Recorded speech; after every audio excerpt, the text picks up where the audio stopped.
The drilling. Oh, you got a picture of the inside of my mouth. Because I went to the dentist yesterday, and let me tell you something. You seen the movie There Will Be Blood? There was blood. Ugh. Lots of blood, Brad. Too much blood. Gonna go floss my teeth after this. You might not want to. Actually, God knows what the hell's in there. Anyway, sorry. So, How's your street doing? This is my driveway up here. This is the street that is going to get destroyed, but first they're destroying the curb. That's right. This is my car is now parked on a street over, probably being just sideswiped and keyed. Because so if I understand this process, what you're about to experience is there will be a new street, and then into every driveway, including yours, there'll be like a 2 to 3 foot little thing where they have to connect it. So like the end of your driveway is essentially going to be the street, continued up into your driveway.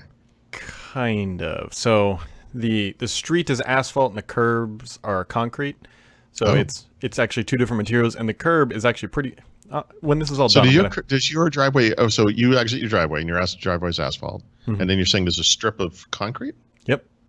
Oh, that's very interesting. Right. Okay, I'm not sure I've ever seen that before. So remind me when I'm done, or when they're done. I'll take a picture. The reason why is because what you can't see here is that from this point here to my house is approximately, I don't know, it's like 14 feet of elevation change. So it's a pretty good grade. Maybe it's 12, something like that. You're going to want to make sure they do that correctly, because otherwise you're going to be bottoming out every single time you leave your driveway. Oh, no, it is a problem. It was a problem before. And the reason why they have to dig up the curb is actually because the land pushes on that concrete, and over 20 years it just cracks and crumbles because the land is, there's a lot of pressure there. Yeah. So, anyways. Wow. Yeah, that's going on. So does the curb equate to a sidewalk? Is there a... There's no sidewalks in our neighborhood. It's a pretty quiet street, so there's no... Yeah, no, we don't have sidewalks either, but I'm... Why would they make the curb concrete? Yeah, I'll show you. Just try how wide... So, how wide is it? The curb is probably maybe a foot wide. Oh, okay. I was, for some reason, looking at that. It looks like a sidewalk-sized... No. This is about a foot. That's about a foot. I get you. Yeah. Got you. Okay. Yep. Okay. Yeah. So... nothing else instills confidence, Paul, like launching new MacBooks and all that stuff with a keyboard repair program out of the gate. I don't know if you got that one, but they are also included in Apple's recall gate of their keyboards that suck.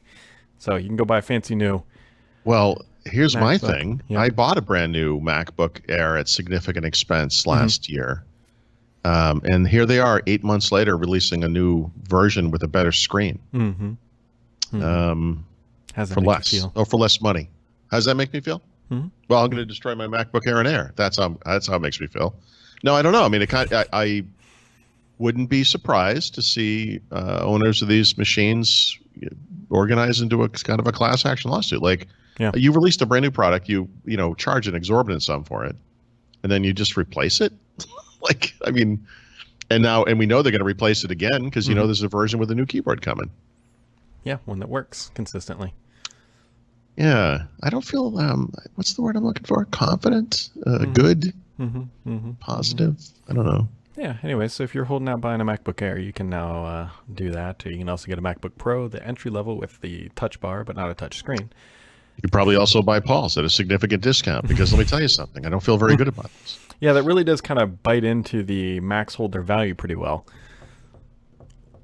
I know. Well, I said it before. I'm going to say it again. I think this was tied directly to Johnny Ive leaving. It's like, there is just and we used to joke about this, and this was joked about on SNL. Apple's things were always getting smaller, thinner, and at some point you reach like the laws of physics, and now you've made something that's unusable. And so it's really thin. Congratulations, but I've got lots of PC laptops that are really thin too, and they get great keyboards.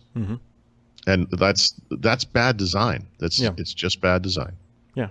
It was a big deal when you went from something from an inch thick to a half inch. That was a big deal. Going from a half inch to a quarter, so whatever. Going from a quarter to an eighth, not so much. So going from 7/8 to 6/8, who gives a shit? I mean, like, seriously. Yeah. And for everyone who's been holding out for a Cuphead digital series that is coming to Netflix, if you've really loved dying in that game, you can hold off dying to wait to watch an animated version. I assume this will be the most violent show on TV since Game of Thrones, based on how the game works. I don't understand. It should be.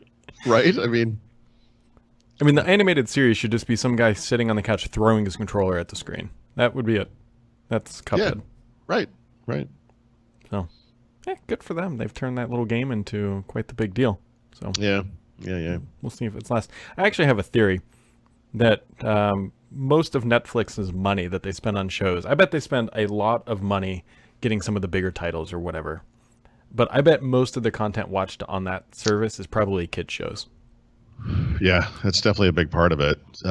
Because you would be surprised if you just go look at all the crap there is that's targeted like at my daughter, and they know it because it's like, oh, just go turn on Netflix and find something. And there's just tons and it's all really low budget, nothing really crazy good, but there's just tons of it. Yeah, I mean, when I was a kid, and I don't know if this was true for you, but Saturday morning used to be like cartoon morning, and you would turn on the TV, and it would just be Warner Brothers cartoons, and it was fantastic. And my kids, I don't know, they had a slightly different experience, I guess, but I think it's Netflix.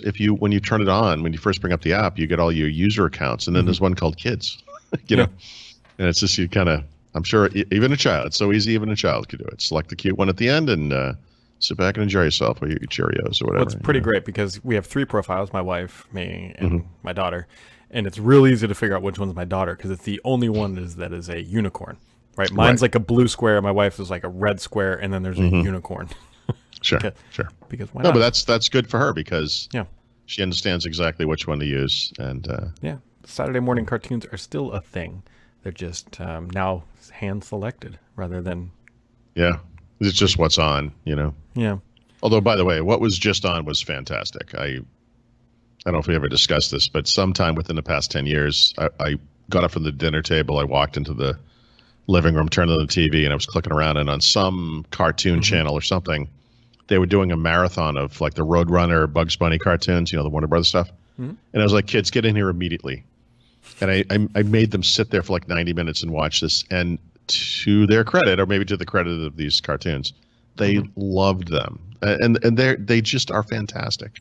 Yeah. The coyote falls off the cliff and then he makes the whistling sound. And then there's a brief pause and you hear, when he hits the bottom, a little cloud of smoke.